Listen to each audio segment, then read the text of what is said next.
Hello everyone, welcome back to Introduction to Linguistics class. And today I'm going to talk about one of the branches of morphology, that is how the word formation process. In this unit, I'm going to discuss about how the word in English especially and in another languages can be formed. And there are many processes in word formation, and you are going to see the types of word formation process in English especially, and you can also try to apply this word formation processes in many languages, such as in our own language like Bahasa Indonesia or Japanese.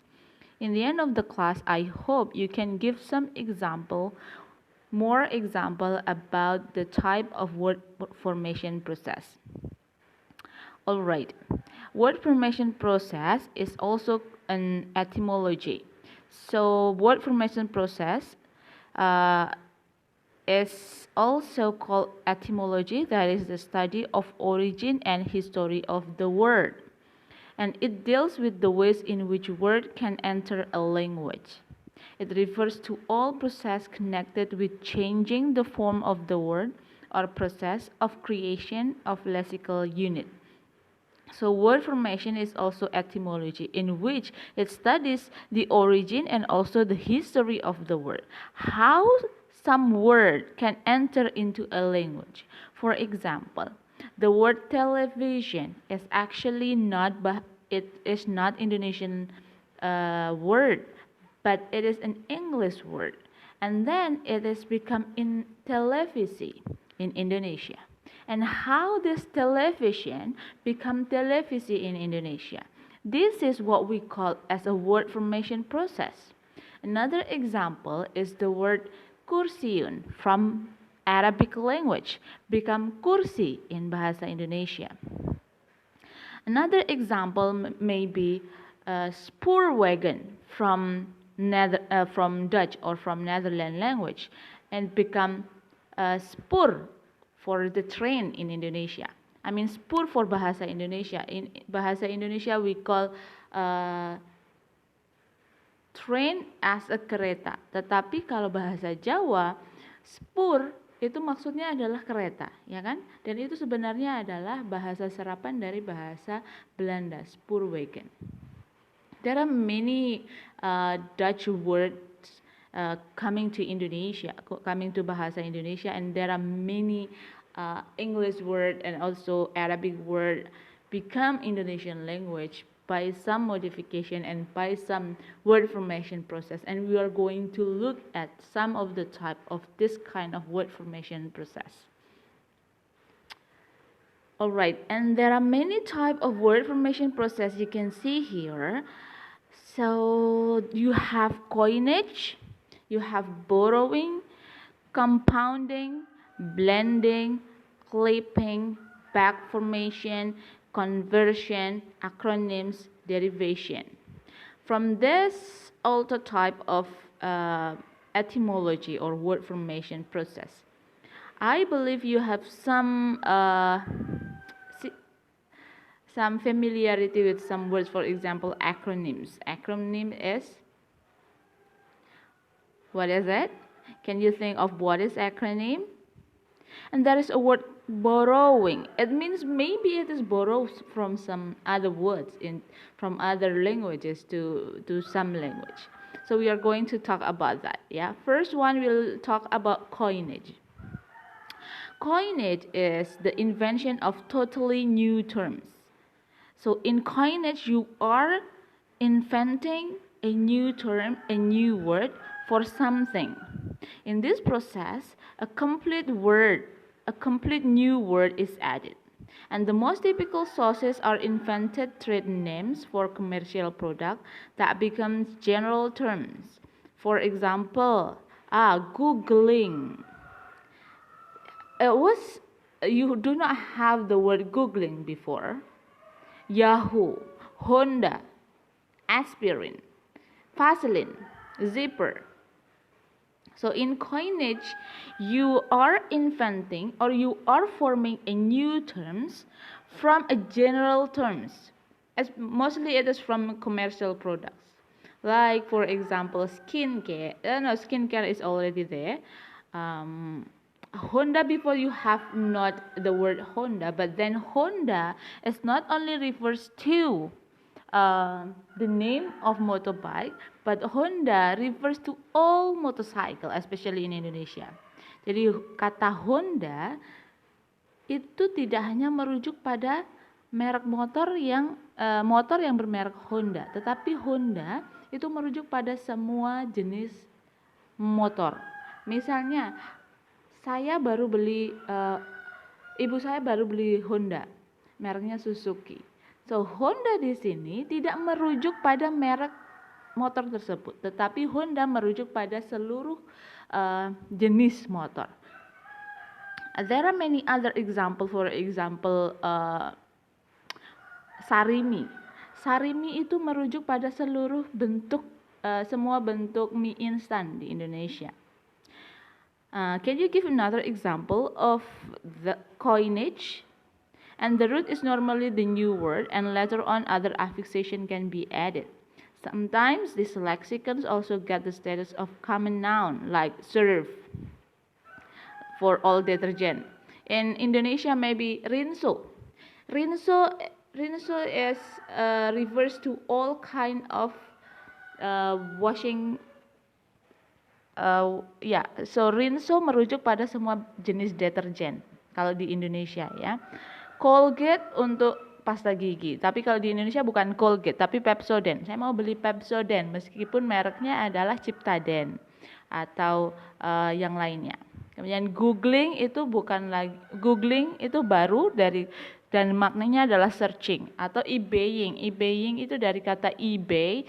eBay itu platform belanja, platform online shop, kemudian menjadi eBaying. It means you are going to buy something online. Maybe mouse for a computer devices. And then computer itu adalah juga beberapa kata yang memang dibentuk baru, a new term. Another maybe router untuk internet, and Wi-Fi. Can you mention some example of coinage? Can you think of coinage in today's world? Okay, save in your mind. We are going to talk and we are going to discuss about that in our class. In coinage, you also have an ephoneme. Ephoneme is a new word based on the name of person or a place. So ephoneme is also one of coinage. Firstly, you have the name of the word, a new term based on the product, commercial product. But ephoneme is the new word based on a person name or a place. For example, fault or what, or Fahrenheit. It was basically from a person names, but it becomes a word in English. I just know that sandwich is a person's name. Maybe you can find another example of ephoneme, a new word based on someone's names. For example, McDonald is actually person names, the person who have owned the McDonald, but it now refers to a chicken and a burger and etc. A McDonald, yeah. Okay, second type of word formation process is borrowing. From the word itself, borrowing means taking over or borrow the words from other languages. In English borrowed a lot of Latin and French words. Let me give you some example here, like croissant. It's from France. And then sofa, it was from Arabic. Tattoo, it's from Tahitian. Yogurt is from Turkish, and many others there. I think English also borrows some word from Indonesia. Can you give example of English word borrowed from Indonesian language? I can't think of any, but let's discuss about that later. And then borrowing also can be loan translation or calque. is a special type of borrowing in which there is a direct translation of the elements of word into the borrowing language. For example, in English you have glacial and it becomes script sky in English. In borrowing tadi kalau borrowing memang banyak, kalian bisa melihat misalnya di bahasa Indonesia itu borrowing tadi ada kata kursiun dari bahasa Arab menjadi kursi misalnya ya. Kemudian biasanya bahasa Indonesia itu karena bahasa Indonesia bukan bahasa original tetapi bahasa yang dibentuk oleh bangsa Indonesia, maka bahasanya memang banyak sekali mengadopsi bahasa-bahasa yang lain. Misalnya ada banyak dari bahasa Arab karena majority of Indonesian people are Muslim. Kemudian banyak mengadopsi bahasa Inggris karena bahasa Inggris is international languages. And bahasa Indonesia also adopted many from Dutch language. Jadi banyak juga mengadopsi dari bahasa Belanda karena bahasa Belanda bagaimanapun they live very long time in Indonesia. I believe their words still here with us, some of them gitu. Kemudian juga dari beberapa bahasa daerah, misalnya bahasa Jawa atau bahasa yang lainnya, bahasa daerah yang lain. So there are a lot of borrowing. Can you think of some word borrowing in Indonesia, for example, or in English? Another example may be from the word information. Information in English become informasi. Kemudian computer become menjadi komputer. And some word maybe we cannot really, internet is also internet. Internet is not in borrowing but in coinage ya. Kalau internet karena dia new word, new terms, someone is inventing new terms and become new word. Itu di coinage. Kalau di borrowing berarti pinjam bahasa dari bahasa lain menjadi bahasa tersebut. Baik itu secara diadopsi begitu saja ataupun disesuaikan dengan bahasa yang digunakan di suatu negara tersebut, atau bisa juga dari translation, dari terjemahan bahasa tersebut. Misalnya di bahasa Indonesia sekarang kita punya kata gawai. Gawai itu ternyata merujuk pada semua bentuk gadget. Kenapa gadget kemudian berubah menjadi gawai? Nah, itu sebenarnya kan mereka borrow. They are borrowing. We are borrowing the words gadget from English become gawai in Indonesia. I don't know how it forms. Saya tidak begitu tahu bagaimana mereka membentuk gadget menjadi gawai. Kemudian ada lagi contohnya dari online menjadi daring. We need to know about the word formation process that is used by Indonesian dari pihak badan bahasa untuk membentuk dari kata online menjadi daring. Okay, the third type of word formation process is compounding. Compounding is when two words or at least two root morphemes are joined together. The derived word results a compounding, and compounding is a joining of two separate words to produce a single form. Okay. Jadi di compounding adalah kalian menggabungkan dua kata menjadi satu kata. Contohnya teapot menjadi teapot. Week plus n menjadi weekend. Greenhouse, windmill, kind-hearted, bookcase, and then textbook, sunburn, fast food, a good-looking, fingerprint. So compounding, jadi dalam compounding kalian menggabungkan dua kata menjadi satu kata. Can you think of the example of compounding in bahasa Indonesia? Alright. Next one we have blending. It's almost similar with compounding, but the difference is in blending, the combination is from the first of complete part of one word and a second part of another word. For example, smog is from the word smoke and fog. So you are taking the first one And the last one. Jadi dalam blending kalian menggabungkan dua kata, tetapi tidak begitu saja seperti di compounding. Kalau compounding kan dua katanya kemudian digabung menjadi satu. Tidak ada perubahan tapi hanya menjadi satu kata. Kalau di blending adalah kalian mengambil dari bagian depan kata tersebut dan bagian belakang kata tersebut. Jadi kata smoke diambil smoke. Smoke refers to apa artinya smoke? Jadi smoke and fog. Jadi kalau misalnya ada kebakaran hutan itu kan ada asap yang membumbung tinggi dan itu tidak hanya asap sekedar asap orang merokok tetapi asap yang kemudian menjadi fog gitu ya. So smoke. And then you have brunch from the word breakfast and lunch. And you have gasoline and alcohol. Stagflation, stagnation plus inflation. And see, you have the word fantabulous. It is from the word fantastic and fabulous. And spam block, for example.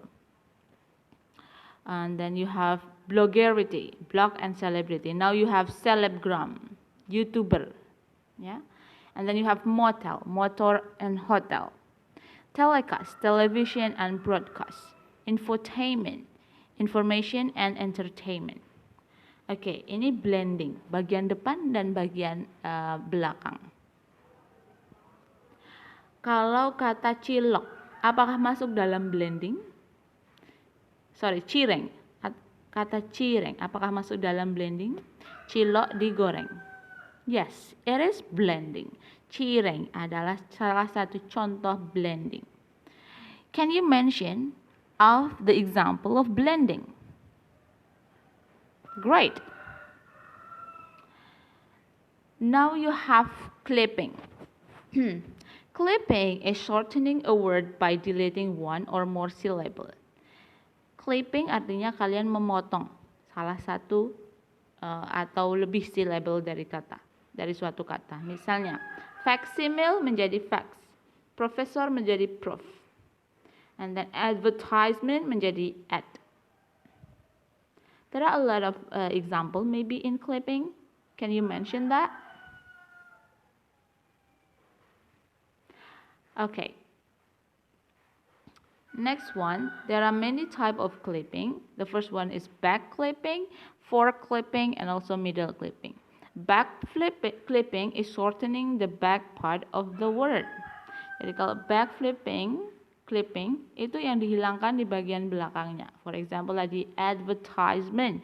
Karena terlalu panjang to say advertisement, you just say ads. Doctor, and many say doc. Memorandum and memo. Examination become exam. Mathematics become math. Itu adalah back clipping yang dihilangkan bagian belakangnya. Forward clipping means retain the final part. You are maintaining the final part. Kalau forward clipping yang dihilangkan yang bagian depan, yang belakangnya disimpan.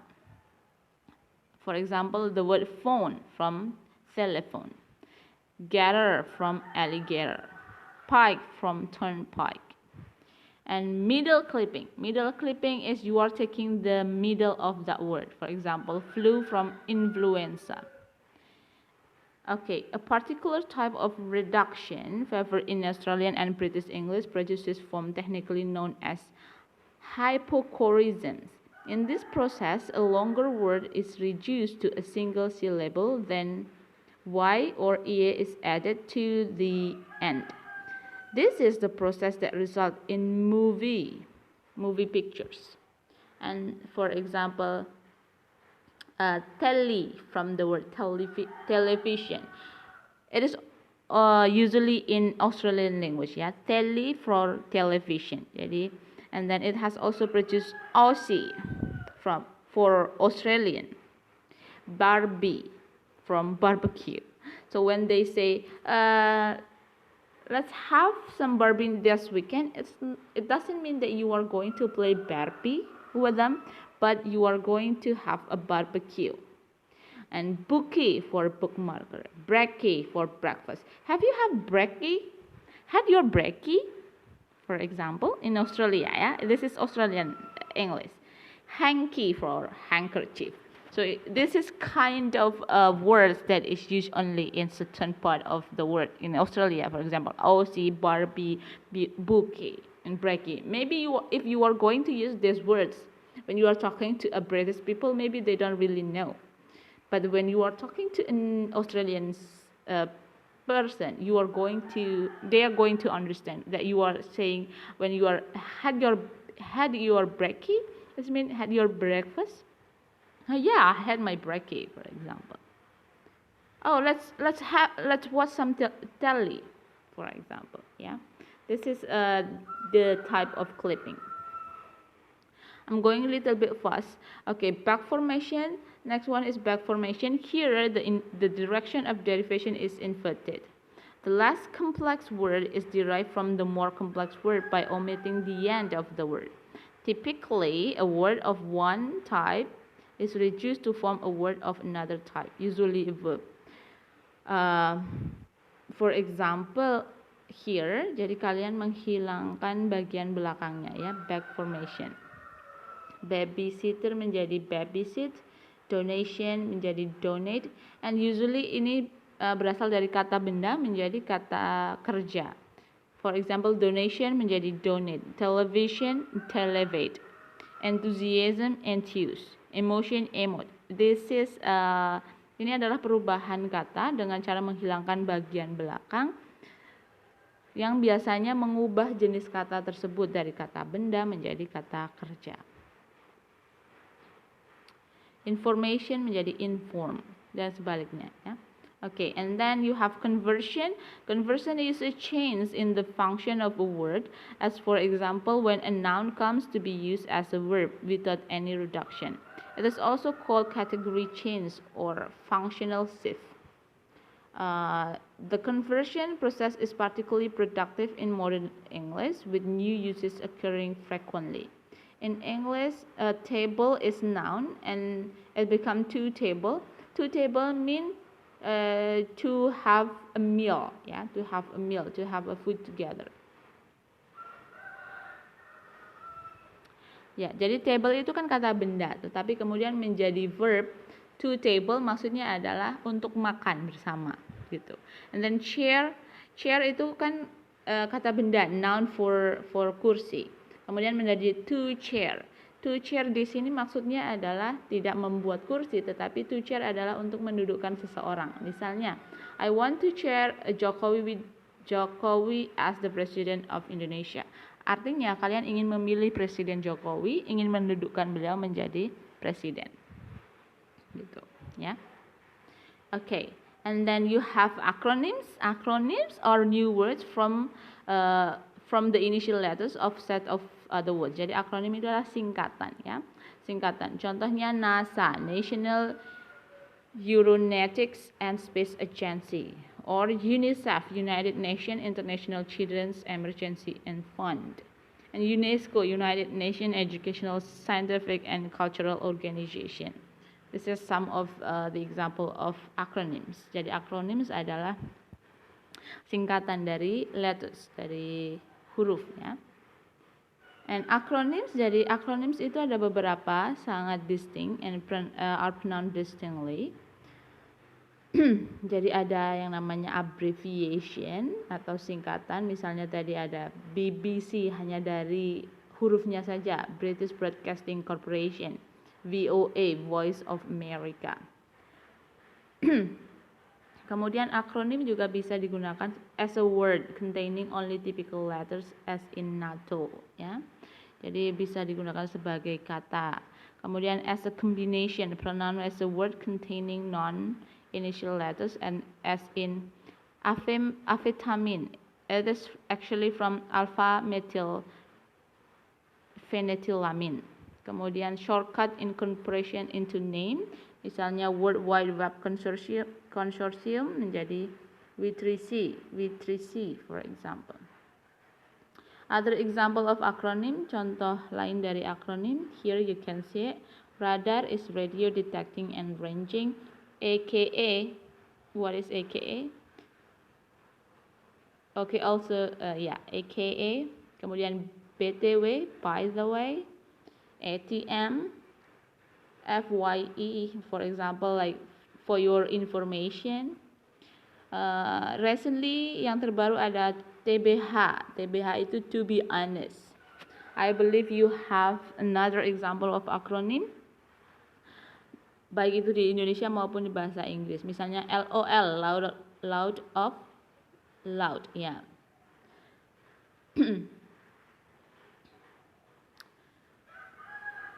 Okay, and then next one you have derivation. Derivation is a new word, is formed by adding an affix. Jadi kalau derivation, kalian membentuk kata baru dengan menambahkan affix to the root or the stem. For example, from the word kind menjadi unkind, from obey menjadi disobey. And usually derivation morpheme biasanya membentuk kata baru, membentuk jenis kata baru. Misalnya dari kind menjadi unkind. Kind itu kan adjective, although unkind is also adjective. Misalnya obey menjadi disobey. Ini menjadi ini ya. Jadi dengan mengganti kata tersebut menjadi antonimnya. Kemudian contoh lainnya adalah by changing the word class that the base belongs to, menjadi mengubah kata tersebut menjadi jenis kata yang lain. Misalnya kind dari adjective menjadi kindly, menjadi adverb. Simple adjective menjadi simply. Itu. Quick dari adjective menjadi quickly, for example. Derivation itu adalah berarti mengubah kata tersebut dengan menambahkan affix, menambahkan imbuhan di belakang, ya, affix. Or di belakang maupun di depan. Jadi affix itu ada suffix sama prefix. Here affixes itu ada prefix, ada suffix and infix. In English you have only two, prefix and suffix.